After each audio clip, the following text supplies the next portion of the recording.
મારું નામ છે રશીદભાઈ મોહમ્મદભાઈ મકવાણા. અમે આજે ઓછામાં ઓછા 80-90 વર્ષથી અહીંયા રહીએ છીએ. આજે સાંજના 2-3 છોકરા અમારા રમતા હતા, એની આ નજારો જોયો. પછી અંદરથી બૈરાવને બોલાવ્યા, ત્યારે બૈરાવ આવ્યા. પછી મને ફોન કર્યો એટલે હું આવ્યો. જોયો એટલે કાયદેસર દરગાહ આમથી આમ ઊંચી નીચી થતી હતી. આ વર્ષોથી જોઈએ છે, આ પહેલી વાર આવી કરામત થઈ. પછી બધા માણસો આવે છે, જોવે છે. અત્યારે ધીમી ગતિ હાલે છે. આ દરગાહ છે ગેબનશા બાપુની, વર્ષો જૂની છે દરગાહ. અમે અહીંયા આવ્યા એને 80-90 વર્ષ અમને ત્યાં, પણ એ પહેલાની દરગાહ છે.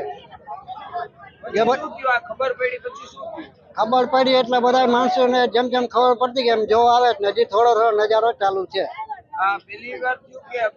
નહીં, આ પહેલી વાર જ થયો એટલા વર્ષોમાં.